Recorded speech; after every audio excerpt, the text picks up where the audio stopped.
하박국 3장 한 장을 다 읽도록 하겠습니다. 3장 1절부터 끝절까지 같이 읽습니다. 3장 1절 시기 오노세에 맞춘 선지자 하박국의 기도라. 여호와여, 내가 주께 대한 소문을 듣고 놀랐나이다. 여호와여, 주는 주의 일을 이 수년 내에 부응하게 하옵소서. 이 수년 내에 나타내시옵소서. 진노 중에라도 긍휼을 잊지 마옵소서. 하나님이 대만에서부터 오시며 거룩한 자가 바란 산에서부터 오시는도다. 그의 영광이 하늘을 덮었고 그의 찬송이 세계에 가득하도다. 그의 영광이 햇빛 같고 광선이 그의 손에서 나오니 그의 권능이 그 속에 감추어졌도다. 역병이 그 앞에서 행하며 불덩이가 그의 발 밑에서 나오는도다. 그가 서신즉 땅이 진동하며 그가 보신즉 여러 나라가 전율하며 영원한 산이 무너지며 무궁한 작은 산이 엎드러지나니 그의 행하심이 예로부터 그러하시도다. 내가 본즉 구산의 장막이 환란을 당하고 미디안 땅의 휘장이 흔들리는도다. 여호와여, 주께서 말을 타시며 구원의 병거를 모시오니 강들을 분이 여기심이니까 강들을 노여워하심이니까 바다를 향하여 성내심이니까 주께서 활을 꺼내시고 화살을 바로 쏘셨나이다. 주께서 강들로 땅을 쪼개셨나이다. 산들이 주를 보고 흔들리며 창수가 넘치고 바다가 소리를 지르며 손을 높이 들었나이다. 날아가는 주의 화살의 빛과 번쩍이는 주의 창의 광채로 말미암아 해와 달이 그 처소에 멈추었나이다. 주께서 노를 바라사 땅을 두루셨으며 분을 내사 여러 나라를 밟으셨나이다. 주께서 주의 백성을 구원하시려고 기름 부음 받은 자를 구원하시려고 나오사 악인의 집의 머리를 치시며 그 기초를 바닥까지 드러내셨나이다. 그들이 회오리 바람처럼 이르러 나를 흩으러 가며 가만히 가난한 자 삼키기를 즐거워하나 오직 주께서 그들의 전사의 머리를 그들의 창으로 찌르셨나이다. 주께서 말을 타시고 바다 곧 큰 물의 파도를 밟으셨나이다. 내가 들었으므로 내 창자가 흔들렸고 그 목소리로 말미암아 내 입술이 떨었도다. 무리가 우리를 치러 올라오는 환난 날을 내가 기다림으로 썩이는 것이 내 뼈에 들어왔으며 내 몸은 내 처소에서 떨리는도다.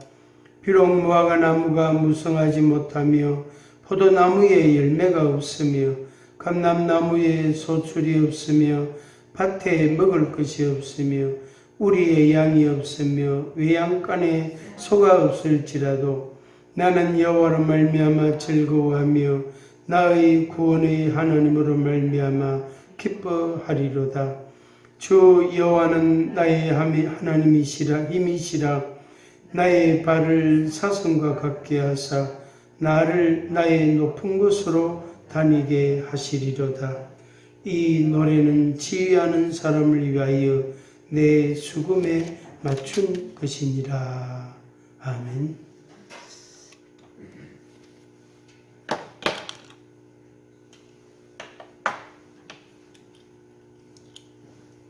이게 제일 낮은 돋보기인데 이 책은 잘 보입니다. 그런데 여러분 얼굴은 아름아름거려요. 이렇게 봐야 돼. 이렇게 보면 괜찮은데 여기 제일 낮은 도수가 제일 낮은 돋보기인데 이렇게 봐야 좀 선명하게 보입니다. 이해하기를 바랍니다.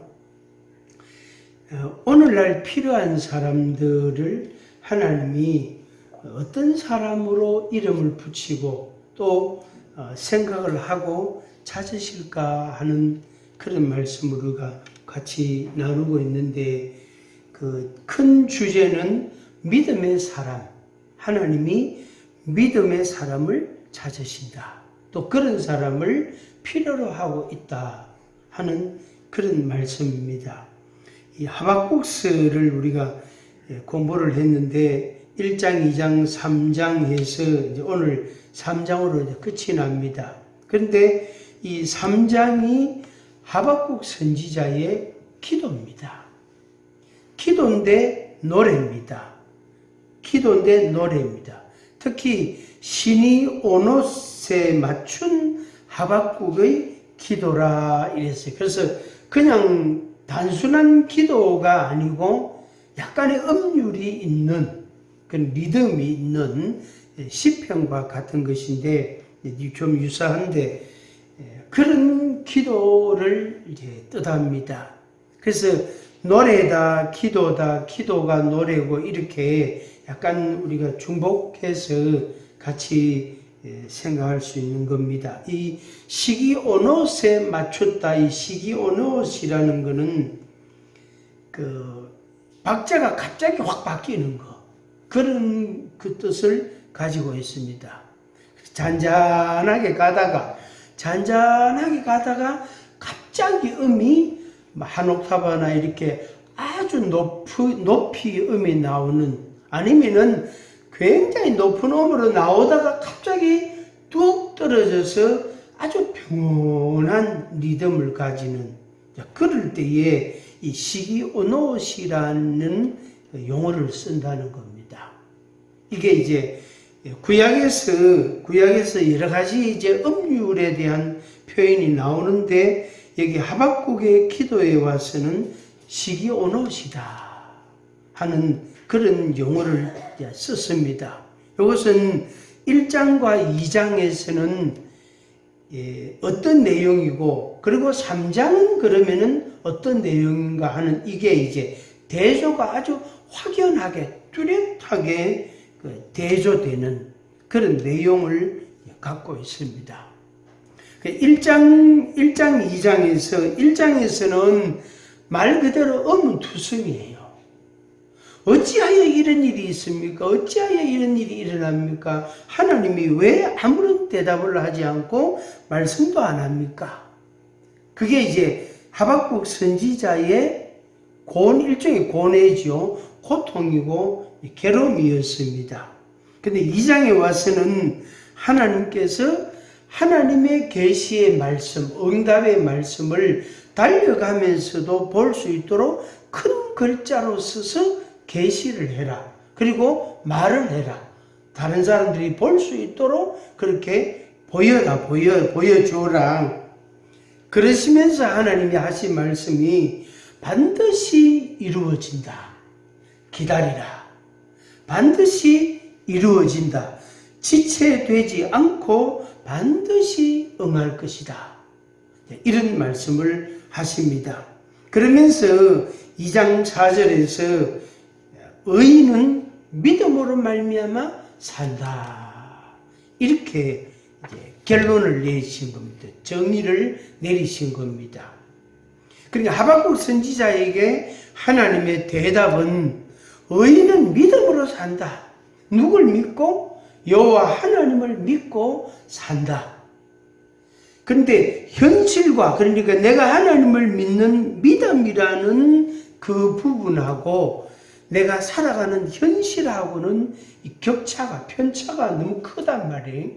그래서 현실을 보면 왜 하나님이 대답 안 하시고, 왜 한 말씀도 않고 계시하지도 않고, 왜 하나님이 개입하지 않고 역사를 하지 않습니까? 하고 하나님께 대한 의문이 막 그냥 너무너무 많은 거예요. 그래서 하나님을 만나면 막 따지고 싶은 거죠.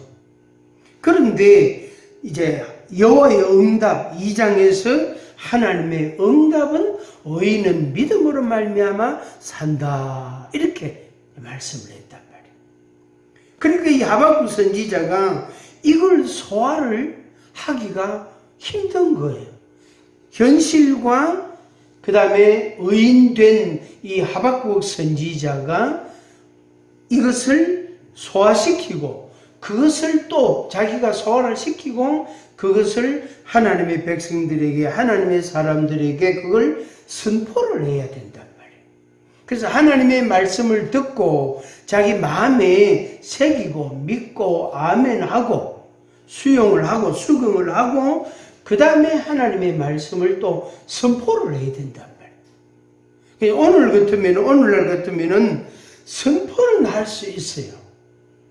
선포는 목사가, 설교자가, 전도자가 예수님 믿으세요, 하나님 믿고 사세요, 선포는 할 수 있는데 자기가 살아가는 현실하고는 갭이 있단 말이에요.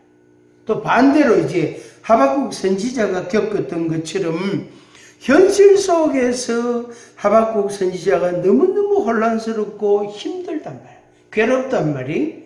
그것을 수용이 안 된단 말이에요. 그리고 당연히 하나님도 도저히 이렇게 대답을 안 하시니까 마음이 답답하고 괴로운 거죠.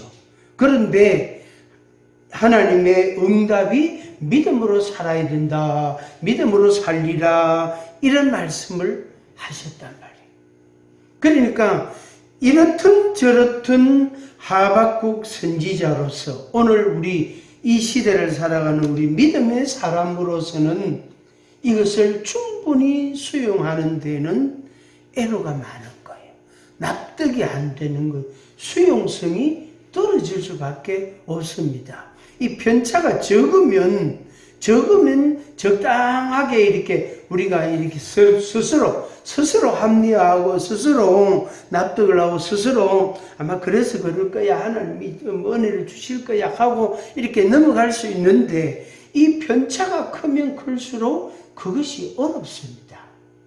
다시 말씀드리면 자기 생각과 자기 기준이 있는데 현실과의 갭이 있단 말이에요. 또 자기 나름대로의 믿음의 마음이 있는데 순종의 마음이 있는데 현실과의 차이를 자기가 느낀단 말이에요. 그랬을 때에 우리들의 마음, 이 믿음으로 살아야 되는 하나님의 사람들, 이 하박국 선지자의 마음은 답답한 거예요. 힘이 든 거예요. 그래서 이제 2장에서 하나님의 응답이 있었잖아요. 우리가 지난 시간에 보았는데 2장 12절부터 14절 보았는데 특히 이제 14절에서 12절에서는 12절 13절에서는 피 있는 성읍을 건설한다. 피 없이는 평화롭게는 성읍이 건축되지 않는단 말이에요. 거기에는 수많은 희생과 전쟁과 분쟁과 다툼이 있고 거기에는 엄청난 상처와 고통이 있고 그런 모습을 가지고 그런 재료를 가지고 성읍을 건설한다. 이것은 절반의 성공이 아니라 10%의 성공밖에 안 된다고. 생각하면 할수록 성읍이 건축된 길은 된 것 같은데 거기에 수많은 희생과 전쟁과 분쟁과 갈등들이 있단 말이에요. 어려움들이 있단 말이에요. 그래서 겉으로 보기에는 성읍이 건축된 것 같은데 그 내면을 보면 자세히 살펴보면 수많은 사람들이 희생을 다. 그래서 집집이 살펴보면 죽지 않은 아들이 없고 전쟁에 나가지 아니한 자식이 없는 그런 집이 없는 것과 같은 정말로 많은 희생이 있는 그런 성읍을 건설했단 말이에요. 그걸 이제 하박국 선지자가 하나님의 말씀을 듣고 자기가 자기 나라를 보니까 그런 형국이다. 그런 모양이다 말이에요. 자기 나라 민족, 자기 나라 역사를 보니까 정말로 피비린내가 나고 수많은 전쟁이 일어나고 많은 사람들이 죽고 많은 남자들이 희생을 당하고 죽임을 당하고 피를 흘리고 그러면 상대적으로 남자들이 적으면 적을수록 여성들이 삶에 대한 가정에 대한 짐이 더 가중되잖아요. 힘든 일도 여자들이 다 해야 된단 말이에요. 남자들이 있으면 좀 도와주면 수월한데 그럼 결국에 역사의 이 악순환은 계속 반복되는 겁니다. 계속 반복되는 겁니다. 그런 지경이다만 그런 지경. 그때 이제 14절에 하나님의 말씀이 물이 바다를 덮음같이 여호와의 영광을 인정하는 것이 세상에 가득하다. 이것은 먼 미래 이야기예요. 지금 당장 이야기가 아니에요. 당장 이야기는 뭐냐면은 왜 하나님이 계시면 여호와 하나님이 계시는데 왜 이렇게 피를 흘려야 되고 이 피 없이는 성읍이 건설되지 않고 왜 이런 고통이 있고 이런 상처가 있고 집집마다 아들 한둘이가 전쟁에 나가서 죽지 않은 가정이 없을 정도로 심각하고 그리고 그 전쟁의 후유증이 상처와 고통과 눈물과 한숨과 그리고 수많은 장애가 있고 장애자들이 생기잖아요. 전쟁이 끝나면 다리 없는 사람, 팔 없는 사람, 하여튼 별별한 장애자가 다 생긴단 말이에요. 왜 하나님이 계신다면, 하나님이 역사를 주관하신다면 왜 이런 일들이 일어납니까? 이게 하박국 선지자의 마음에 굉장히 큰 의문이었단 말이에요. 그런데 하나님의 말씀은 14절, 2장 14절에 물이 바다를 덮음같이, 맞죠? 물이 바다를 덮잖아요. 그래서 바다로 가면은 전부 물이잖아요. 그죠? 땅은 안 보이잖아요. 산은 안 보이잖아요. 물이 바다를 덮음같이 여호와의 영광을 인정하는 것이, 한마디로 말하면 이 바다, 땅과 바다, 이 하늘 할 것 없이 이 모든 만물 가운데 하나님이 충만하다. 하나님의 영광이 가득하다. 이것을, 이 사실을 사람들이, 세상이 인정할 거다. 근데 그 인정하는 사람들이 100명에 한둘이가 아니고 1000명에 대해서 11명이 아니고 이 세상에 가득하게 될 것이다. 이 세상의 모든 사람들이 여호와의 영광이 이 만물 가운데 가득하다라고 인정하는 날이 올 것이다. 이렇게 하나님의 응답이단 말이에요. 그러니까 하박국 선지자가 봤을 때에는 자기 한 사람만, 하박국 선지자 자기 한 사람, 오늘 우리로 말하면 나 한 사람, 우리 한 사람, 나 한 사람만이라도 하나님은 살아계십니다. 역시 하나님이십니다. 하나님이 옳습니다. 하나님은 절대로 거짓이 없으시고 선하시고 어려우시고 거룩하신 전능하신 하나님이십니다. 라고 나 한 사람이라도 인정을 한다면 다른 사람 다 부정해도 그렇게만 돼도 괜찮은데 하박국 선지자나 오늘 우리들이나 우리 마음속에 갈등이 끓물이 있단 말이에요. 이미 말씀드린 것처럼 왜 하나님이 계시면, 하나님이 역사하신다면, 하나님이 전능하신다면, 그렇다면 하나님이 일하신다면 왜 세상에 이런 일들이 일어나고 왜 이런 문제가 생기고 왜 우리의 기도를 안 들어주시고 내 눈물을 왜 하나님이 닦아주지 않느냐고, 이런 의문을, 이런 고민, 갈등을 우리가 갖고 있다. 그리고 하나님께 그걸 시시때때로 말씀을 드린단 말이에요. 그러고 나서 이제 20절, 2장 20절, 이 유명한 성경 구절인데 하박국 2장 20절, 아주 유명한 구절입니다.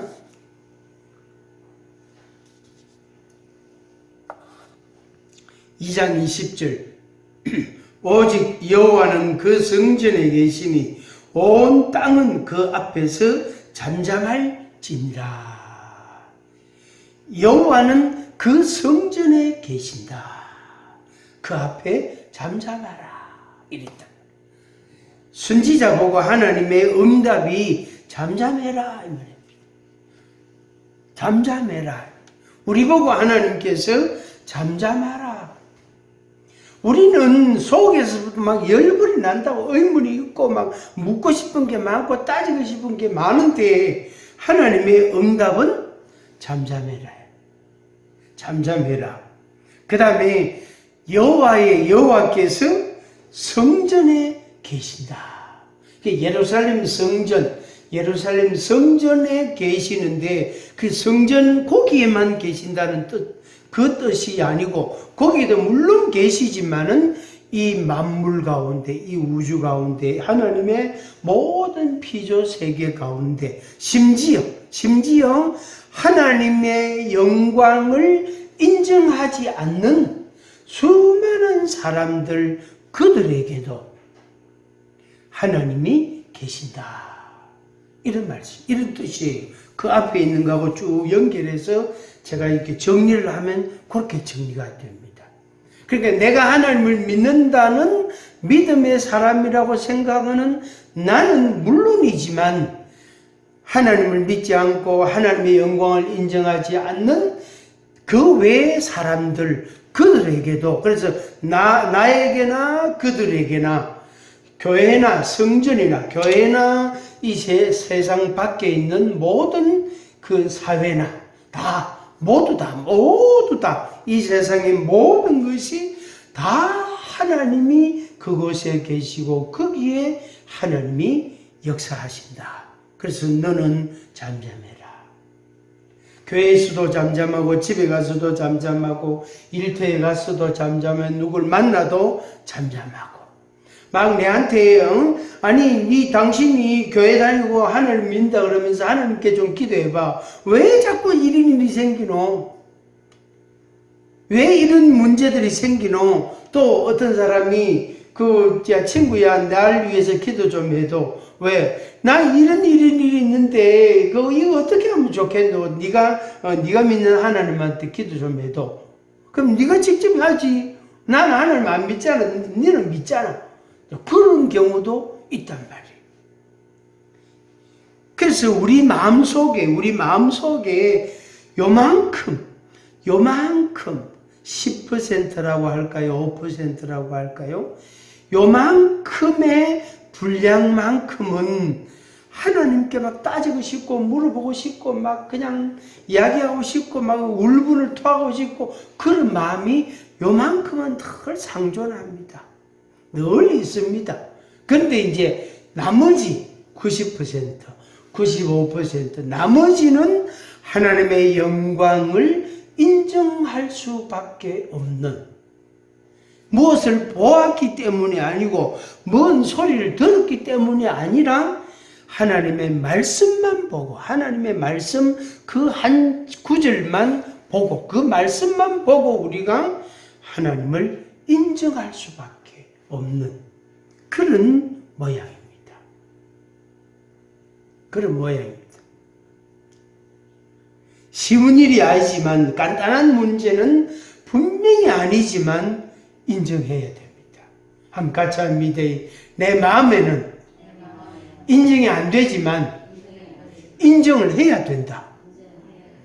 내 마음으로는 내 생각으로는 내 감정으로는 인정이 안 되지만 인정이 참 어렵지만 그러나 말로나 우리의 생활 가운데서는 인정하고 사는 그런 생활로 가야 된다. 안 그러면 훨씬 더 많은 혼란을 겪게 됩니다. 훨씬 더.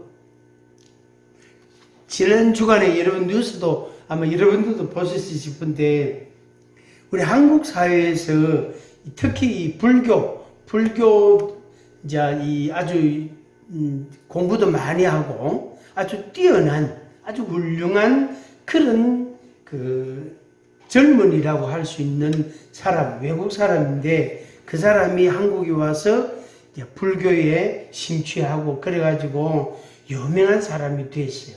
유명한 스님이 됐어요. 그래서 외국인 스님 두 사람이 이제 유명한 사람인데, 한 사람은 이제 쫓겨가다시피 자기 나라로 갔어요. 가버렸단 말이에요. 근데 그 사람이 자기하고 라이벌이라고 생각했던 때가 있었던 다른 한 사람을 보니까, 아니, 서울에 거기에서 그 고급 아파트, 큰 아파트에 돈을 치면 몇십억 되는 그 큰 아파트를 소유하고 있고, 거기서 사람들 만나고, 절에 가서 도 닦고, 그거는 안 하고, 염불하고, 그거는 안 하고, 그 아파트에서 살고 있단 말이에요. 거기서 사람들을 만나고 있단 말이에요. 그래서 그 사람이, 그 쫓겨가다시피 한 그 사람이 이 사람을 막 욕을 했어요. SNS상에.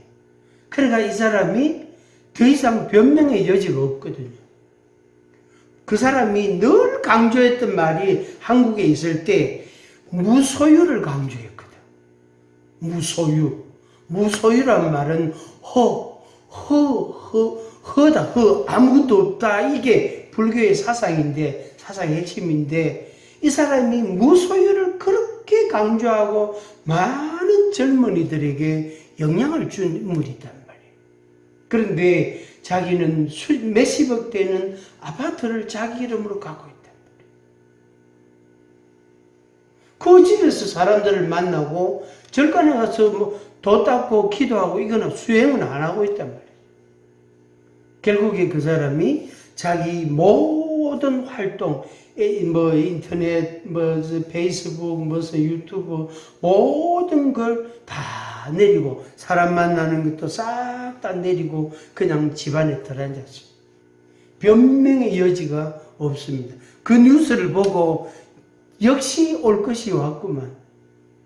조금 한 10년쯤 더 있다 왔으면 그 사람이 얼마나 많은 사람들을 농락했을까요?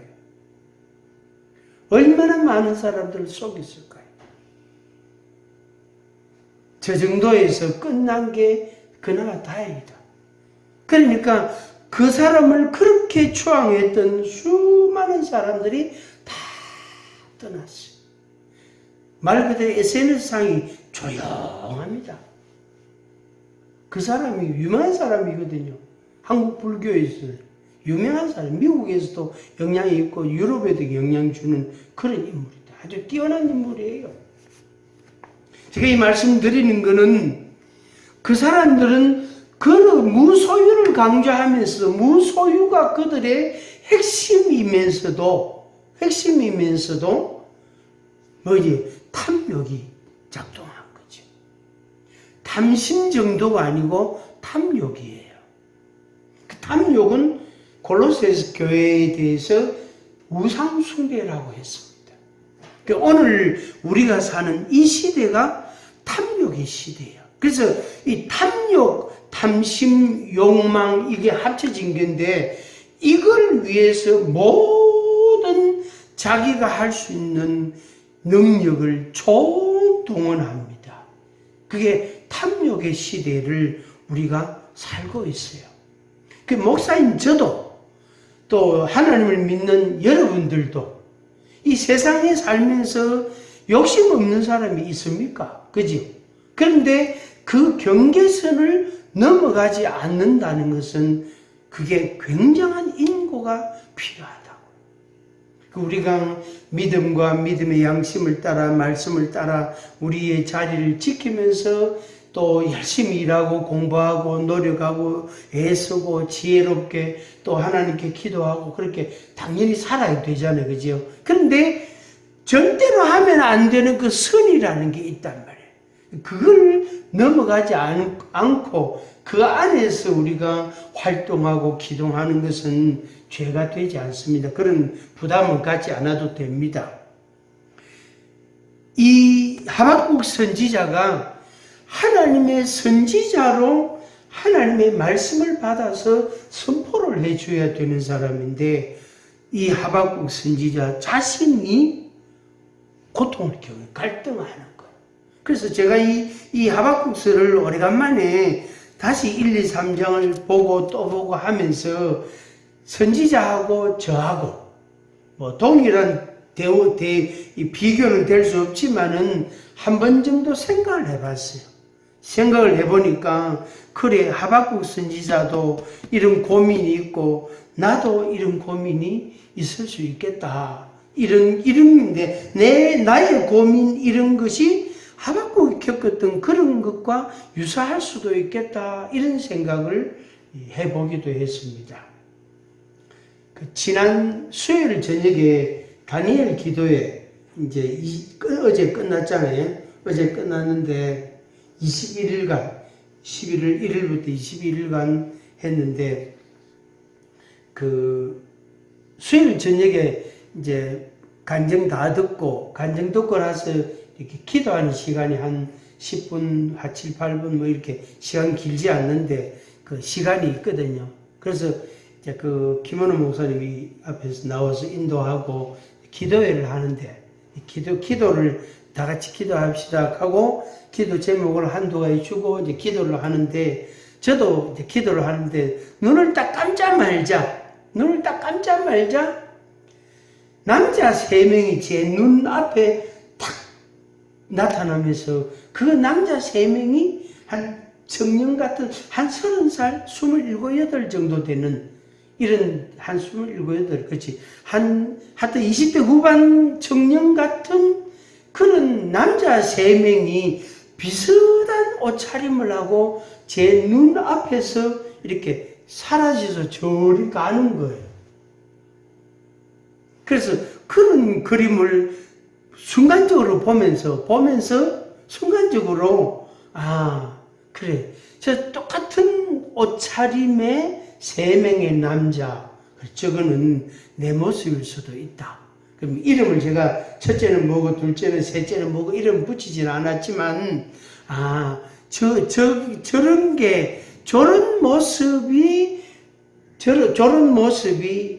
저에 대한 일종의 정리다. 매듭을 짓는 거다. 끊어내는 거다 하는 그런 생각은 했습니다. 그 기도하면서. 그래서 그게 이제 제 기억 속에 이게 생생하게 남아있는 거예요. 그래서 여러분께 말씀드리는 거예요. 자세하게는 더 말씀 안 드리지만, 기도를 딱 하는데, 눈을 딱 감았는데, 3명이, 남자 3명이 비슷한 옷차림을 한 3명이 제 눈앞에서 떠나서 저리 나가는 거예요. 그러니까, 다시는 오지 말라고 합니다. 우리 집에 내한테는 다시 오지 말라고 하고 제가 밀어내고 말하자면 정리를 하고 기도를 했어요. 이런 거는 우리 이제 저 개인적인 체험이지만 우리가 현실 속에서 하나님을 인정하고 하나님을 고백하고 예배하고 찬양하고 이렇게 우리가 살아가잖아요. 그죠? 그게 우리가 믿음으로 살아가는 생활인데 이 현실과 하나님의 말씀 사이가 이 갭이 너무 크면, 틈새가 너무 넓으면, 또 편차가 너무 크면 갈등이 많아집니다. 고통이 커지게 됩니다. 그래서 이 2장 20절에 하박국 선지자에게 하나님이 여기에 계신다. 교회든 집이든 자동차든 직장이든 어디든지 간에 하나님은 그곳에 늘 계신다. 그래서 그 하나님 존전에 하나님 앞에서 잠잠해라. 할 말은 많고 물어볼 거는 많지만 잠잠해라 하는 말씀이, 그게 하나님의 말씀입니다. 그래서 오늘 우리가 이 말씀 따라 반응하는 거죠. 하나님이 여기에 계시니, 하나님이 내 마음에도 계시고 내 생활에도 계시니까 우리는 잠잠히 기다리고 또 기도하고 기도하고 그렇게 할 수밖에 없다 하는 결론을 내리게 됩니다. 그런 마음, 그런 상태, 그런 자세를 가지고 이 하박국 선지자가 기도를 한 겁니다. 기도를. 이게 이제 3장이에요. 이거는 이제 내용이 길기 때문에 다 이제 살펴볼 수는 없겠고, 제가 정리를 해서 여러분에게 말씀을 드리겠습니다. 아까 시기오노스라는 말은 제가 설명을 드렸죠. 하나님의 은혜에 대한 아주 엄청난 외침, 감격, 표현, 고백, 이렇게도 말할 수 있겠습니다. 그래서 지금까지 겪어왔던 하박국 선지자의 고뇌와 갈등과 괴로움과 의문과 따지고 싶고 묻고 싶은 게 있었지만, 하나님의 말씀, 하나님의 응답을 딱 받고 나니까 이 선지자의 마음이 확 바뀐 거예요. 완전히 그냥 전 뒤집듯이 완전히 뒤집어버린 거예요. 바뀌어버린 거예요. 그 바뀌었는데 그 첫 번째 3장 2절이 뭐냐면은 부흥케 하옵소서. 단순한 부흥을 의미하는 그런 뜻도 있지만은 뭐냐면은 반전을 말합니다. 내가 이런 어머니고 이런 고민이 있고 고통이 있는데 하나님 이걸 바꿔주세요. 부흥케 하옵소서. 내 마음을 부흥케 하옵소서. 내 환경과 여건과 상황과 나에게 주어진 일들을 하나님이 완전히 뒤집어 주세요. 그래서 약간 그런 게 조금 뒤집어 주는 게 아니고 빨강색이나 짙은 주황색이나 색깔이 비슷하잖아요. 그죠? 그 빨강색하고 초록 아니면 파랑하고 안 그러면 그냥 검정하고 하든지 완전히 다른 걸로, 다른 색으로 바뀌어지는 것처럼 그런 의미로 여기에서 쓰여진 거예요. 그러니까 하박국 마음에는 뭔가 변화를 기대하고 영광스럽고 할렐루야 주님을 찬양합니다. 주님께 영광을 돌립니다. 이런 마음이 없어요. 없다고. 전혀 없다고. 노래하고 싶은, 찬양하고 싶은, 박수치고 노래 부르고 싶고 즐거워하고 춤추고 노래하고 싶고 그런 마음은 눈꼽만큼도 없는 거예요. 그러면서 이 선지자가 부흥케 하옵소서. 나를 뒤집어 주세요. 바꿔 주세요. 반전시켜 주세요. 완전히 새로운 은혜를 나에게 주세요. 이런 고백이 됩니다. 이게 2장, 3장 2절의 말씀입니다. 그 다음에 3절. 하나님의 영광이 하늘을 덮었고 찬송이 세계에 가득하도다. 아직 하박국의 선지자의 마음에도 하나님의 영광이, 하나님의 찬송이 10%도 없어요. 20%도 없어요. 그런데 선지자가 뭐라고 기도합니까? 하나님의 영광이 하늘을 덮었다. 이거는 꽉 찼다 이 말이에요. 아주 충만하다는 뜻입니다. 그리고 하나님의 찬송이 온 세계에 가득하도다. 지 마음에도, 지 좁은 마음에도 하나님의 찬송이 없는데 선지자가 그렇게 기도합니다. 이거는 소망이에요. 소망. 그래서 믿음이 있으면 반드시 소망이 따라오는 거예요. 그 소망이 있다는 것은 믿음이 있다는 말도 되는 겁니다. 그의 영광이 하늘을 덮었고 그의 찬송이 세계에 가득하도다. 그래서 우리가 현실을 보면, 현재의 자기 모습을 보면 감사나 찬송이나 기쁨이나 이게 없어진다. 없단 말이야. 안 나온단 말이에요. 억지로 그냥 남들이 할렐루야 하니까 할렐루야 그 정도는 할 뿐이지 실제로 자기 마음속에는 기쁨이 없단 말이야. 즐거움이 없단 말이야. 2%, 5%밖에 안 된단 말이에요. 나머지는 다 깜깜한 거죠. 축축한 거죠.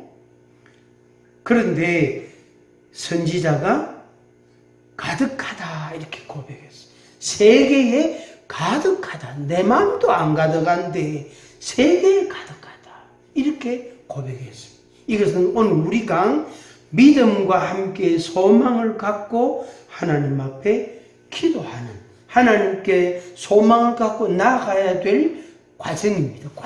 과제이면서도 과정입니다. 그래서 현실하고는 많이 동떨어진 것 같지만 할렐루야 아멘 주님 감사합니다 막 이렇게 이야기하는 거예요.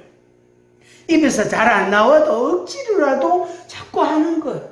그러다 보면 어떻게 우리의 마음과 생각이 말씀에 의해서 말씀으로 우리가 갈무리가 되니까, 말씀으로 변화가 되니까 달라지게 됩니다.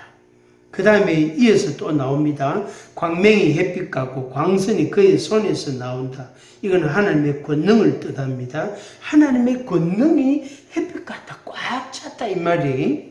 그 다음에 역병, 전염병, 역병이 그 앞에서 행하며 불덩이가 바로 발밑에서 나온다.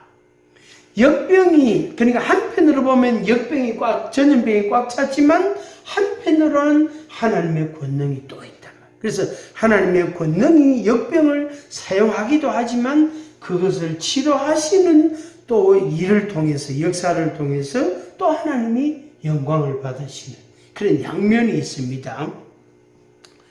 쭉 건너서 그 뒤로는 쭉 아주 이 만물, 이 세계 만물, 우주가, 세상이 이렇게 요란스럽게 변화되어지 가고 있다, 변화될 것이다, 그런 하나님의 통치가 일어날 것이다, 그런 말씀을 쭉 합니다. 하고 이제 16절 봅니다. 16절.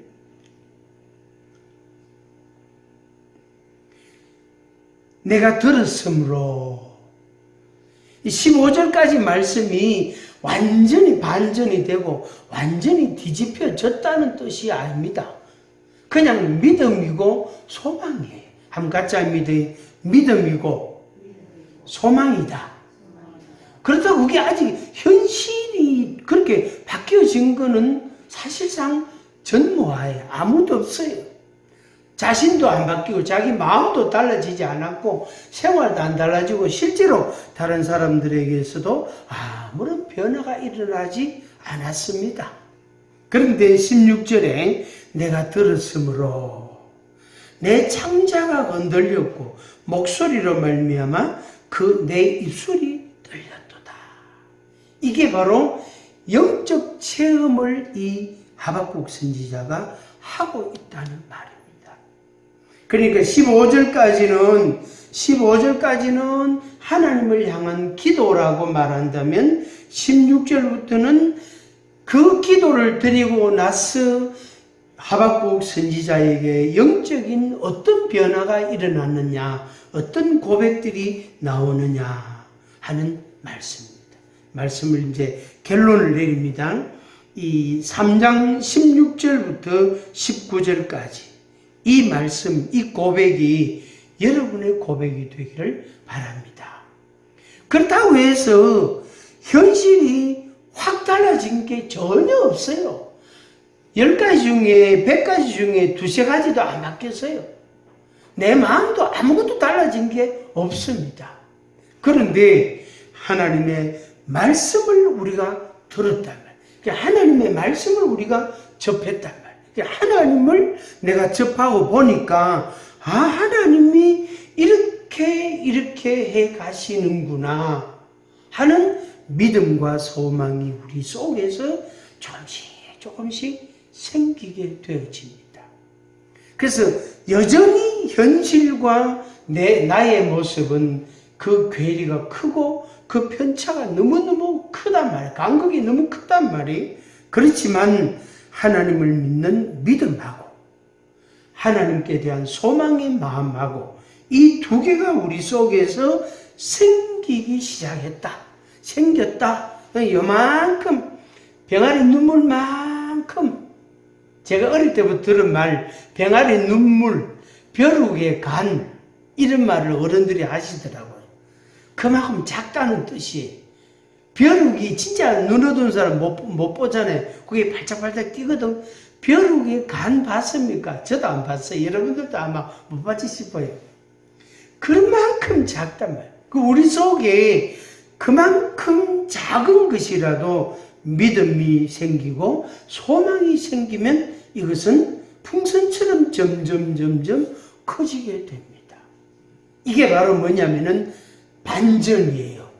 그러니까 저쪽으로 막 따지고 싶고 원망 불평이 있고 막 그냥 낭망이 있고 그쪽으로 계속 가다가 어느 순간부터 하나님의 말씀을 듣고부터 하나님을 내가 알고부터 이것이 각도가 바뀌는 거예요.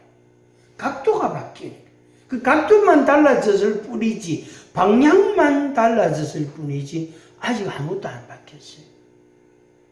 그런데 선지자의 고백은 너무너무 충격적인 고백을 합니다. 엄청난 고백을 하고 있습니다. 저는 이 고백을 잘 안 합니다. 여기 17절, 18절, 이런 고백, 17절, 18절, 이런 고백은 저는 잘 안 합니다. 하면 소리를 작게 합니다. 이제 16절은 하나님의 말씀을 들으니까 내 창자가 흔들리고 목소리가 내 입이 떨렸다 그랬어요. 그만큼 하나님께 대한 경이로움, 하나님께 대한 놀라움을 경험하는 겁니다. 자, 그 다음에 계속 보겠습니다. 내 몸은 내 처소에서 떨리는도다. 이거는 공포, 두려움을 말하는 게 아니고 하나님께 대한 경외심, 하나님께 대한 그냥 두려움. 하나님, 내가 잘못 생각했습니다. 내가 왜 그런 못된 생각을 하고 나쁜 생각을 했는지 모르겠습니다. 하나님 용서해 주세요. 그런 마음. 전에 하나님께 원망하고 불평하고 하나님 향해 따지고 싶고 그런 마음이 많았잖아요. 그래서 그걸 하나님을 알고 나니까, 하나님 말씀을 알고 나니까 그게 너무너무 두려운 거예요.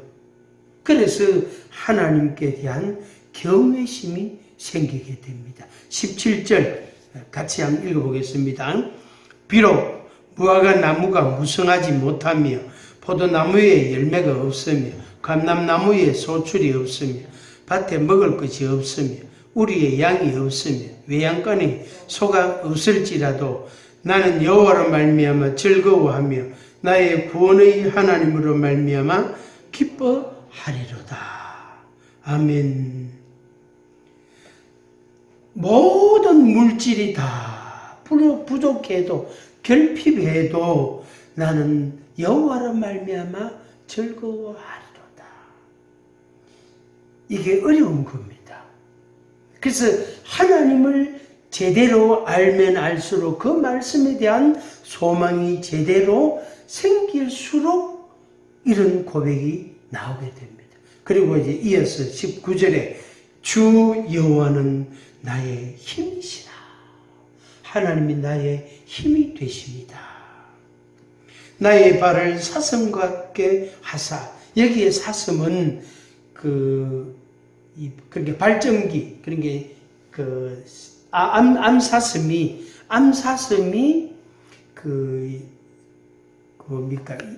임신할 시기가 되면은 이 암사슴이요 막 뛴대요.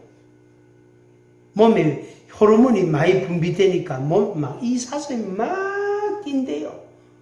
그 뛰면 수사자가 그거를 냄새를 맡고 그 암사슴을 쫓아간대. 근데 실제로 우리 여성들도 생리 직전, 직후가 가장 호르몬이 많이 분비됩니다. 그리고 생리적으로, 의학적으로. 그래서 남자를 자꾸 찾는다는 거예요. 그게 그렇게 바뀐대요. 그래서 임신이 된대요. 그 시기에. 여기에 나의 발을 사슴같이 뛰게 한대. 무슨 힘이 있노? 아무 힘도 없는데 이 암사슴이 그렇게 뛴대요.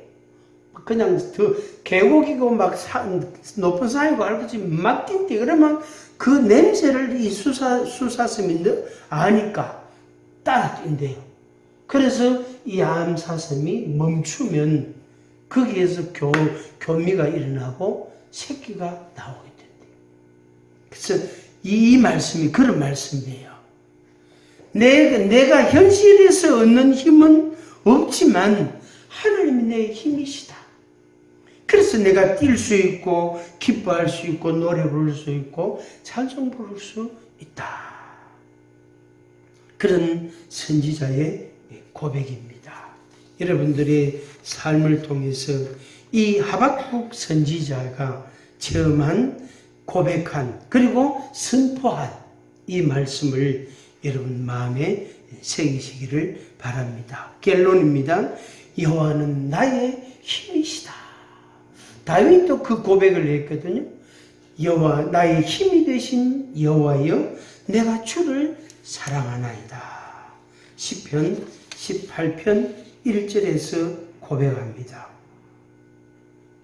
그 다윗이 고백할 때에도 자기 생에 있어서 가장 힘들 때, 가장 생명에 대한, 죽음에 대한 위협을 많이 느낄 때입니다. 오늘 우리가 이 시대, 이 어려운 시대를 살아가는 우리들이 하나님을, 여러분의 힘을 삼고 여러분이 믿고 소망을 갖고 그렇게 승리하기를 주의 이름으로 축복합니다. 기도하겠습니다. 아버지 하나님, 감사합니다.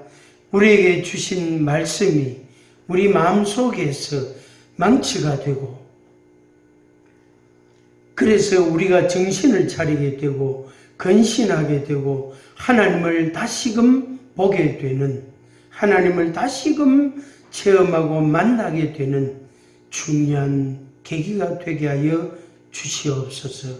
말씀이 우리 속에, 하나님이 우리 속에 역사할 때에 우리의 삶에 반전이 일어나고 우리의 삶에 놀라운 믿음과 소망이 있게 하여 주시옵소서. 예수님의 이름으로 기도하옵나이다. 아멘.